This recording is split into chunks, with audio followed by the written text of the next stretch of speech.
Vamos a otro asunto importante. Un científico revela información ultra secreta que tenía Rusia a los chinos, no a Estados Unidos, no a Europa. El científico que es el que desarrolló los vuelos hipersónicos, que aquí hace unos días les comenté, detuvieron a un científico ruso que es el desarrollador de los vuelos hipersónicos de los misiles rusos. Lo detuvieron porque lo acusaban de espionaje, pero no habían dicho a quién, no habían dicho esa información. Yo pensé, pues esa información la envió a los ucranianos, la envió a los estadounidenses, la envió a Europa, ¿a dónde, no? Resulta que la reveló a China. China, amigo, socio, compadre, ¿no? Pues de Rusia, ¿no? O sea, China y Rusia tienen mucha relación, pero no por eso no significa que no haya espionaje entre ellos. Fíjense, Alexander Shipluk, el científico que les menciono, habría entregado material clasificado a China en una conferencia científica en China del 2017. El director de mecánica y teórica aplicada fue detenido en el mes de agosto, pero esta información no se había revelado.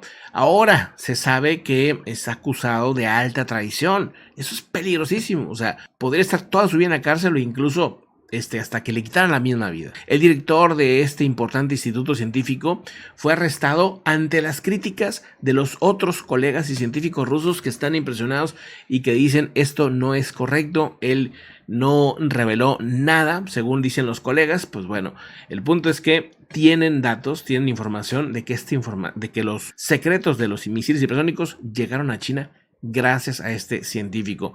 Ha sido acusado de revelar secretos a China, según se confirma.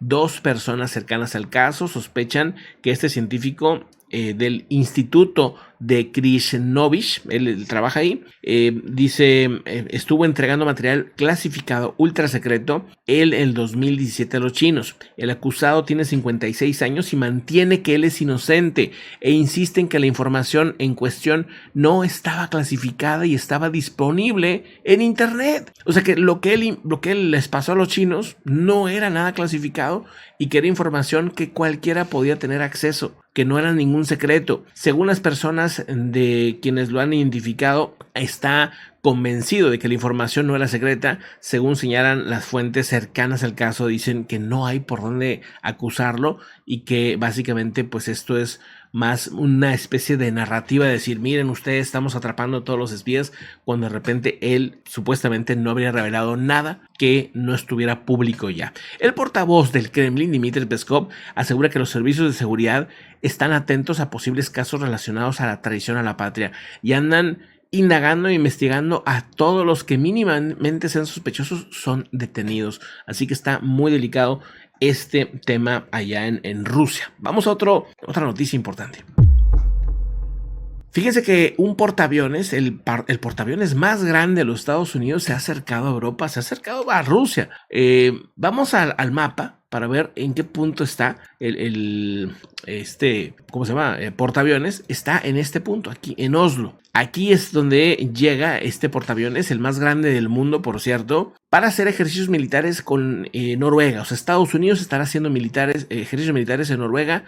Y pues digo, Rusia está, ¿qué te gusta? En línea recta a Moscú, pues serán unos 1000 kilómetros, más o menos unos 1000 kilómetros de distancia. O sea, es un portaaviones pues bastante importante. El USS Gerald R. Ford permanecerá en esa zona, en la capital de Noruega, por lo menos hasta unos días para que participe en simulacros de combate en el Ártico.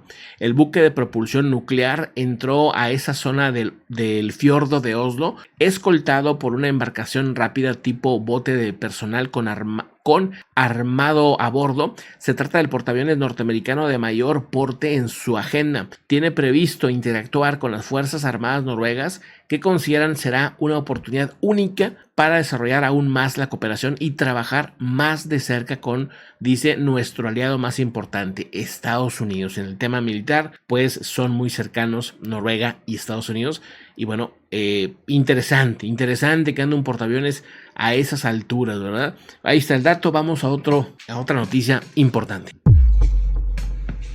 Antes de continuar, nada más agradecerle y pedirles que se suscriban, agradecerles a los que ya lo han hecho. Suscríbete, dale clic a la campanita y bueno, te estará llegando los reportes informativos. También ahí en Telegram les llegan los avisos, por ahí se los mandamos para que estén atentos cuando estamos en vivo. También cuando tenemos alguna noticia o alguna situación de emergencia, lo enviamos por ahí. Muchas gracias por estar aquí. Mari, ¿cómo estás? Poli, José Domínguez, muy buenas. Ahorita vamos a los comentarios. Vayan dejándonos de dónde nos están escuchando, de dónde nos están viendo, por favor, escríbanos. Y ahorita vamos a eso, a los comentarios.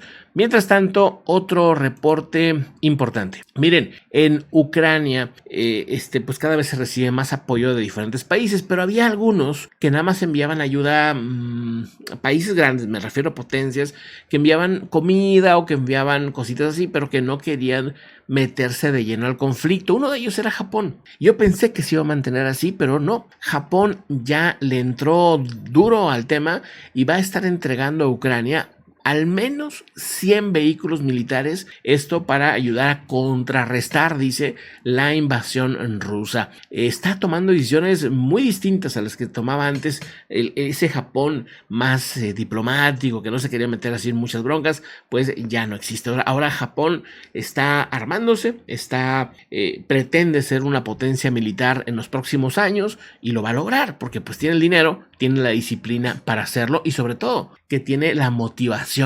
¿La motivación cuál es? El problema con Norcorea y el problema potencial con China. Según el gobierno japonés anunció el día de hoy miércoles, que se está haciendo una entrega ya de vehículos militares a Ucrania de acuerdo a un trato que hay con el presidente Volodymyr Zelensky, presidente de Ucrania. Esto se dijo durante la ceremonia organizada por el Ministerio de Defensa. El primer ministro Fumio Kishida participó y confirmó la entrega, diciendo que se tratan camionetas de una capacidad de decenas de personas y maquinaria.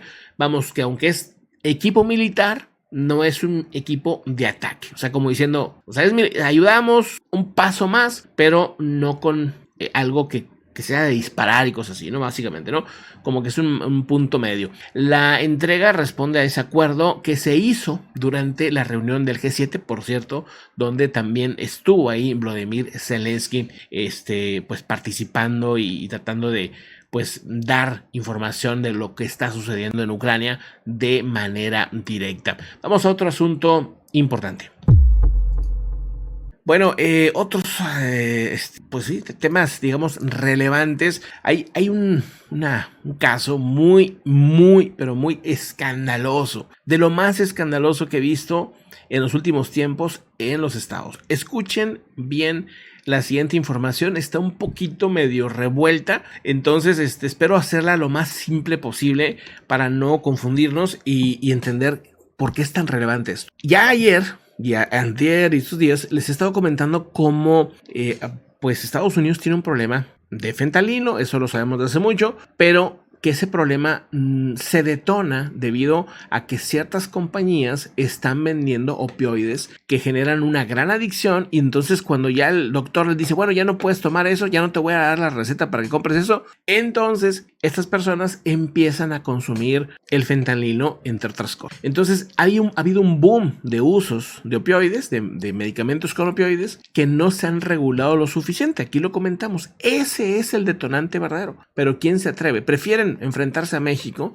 prefieren enemistarse con México o hacer cualquier otra cosa a que enfrentar el problema real. ¿Por qué? Porque hay dinero, porque hay muchos lobistas, porque hay muchas compañías que están intentando influir al Congreso y dicen, no te voy a donar si tú estás en contra mía. Entonces, pues bueno, las píldoras, según este reporte que les voy a platicar, estuvieron fluyendo. Las píldoras legales, las que dan los doctores y todo eso, ¿no? Estuvieron fluyendo por años, mientras la DEA se demoraba en disciplinar a los distribuidores de opioides. O sea, la Administración para el Control de Drogas de Estados Unidos permitió que uno de los distribuidores mayoristas de medicamentos más grandes del país siguiera vendiendo analgésicos altamente adictivos. Esto durante casi 4 años después de que un juez recomendara que se le quitara la licencia a esa compañía. O sea, un juez dijo, quiten la licencia a esta compañía porque tiene un desprecio arrogante hacia la gente y está haciendo un montón de adictos. 4 años y la DEA no hizo absolutamente nada a pesar de que el juez les pidió que lo hiciera. Dice, la DEA a este tema no ha querido responder. Los medios, como por ejemplo la AP, ¿sí? O la Associated Press, pues obviamente dijo, y este dato es escandalosísimo, vamos a hablar a la DEA, ¿no? A ver qué dice. Y dice la DEA, cero respuesta. No quiso responder.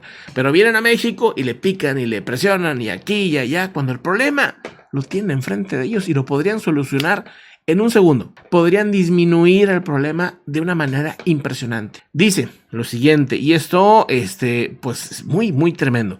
Dicho, por cierto, por Craig Holman, un experto en ética del grupo de vigilancia Public Citizen en Washington. Fíjense, si la DEA hubiera emitido una orden de manera oportuna, uno podría creer de manera creíble que su segundo al mando no estuvo involucrado a pesar de un evidente conflicto de interés. O sea, ¿qué significa esto? Que el juez dice, oye, pónganme esta restricción a esta empresa, que no pueda vender estos opioides, ¿no? Dice, ok, vamos a hacerlo. Tardan 4 años en hacerlo.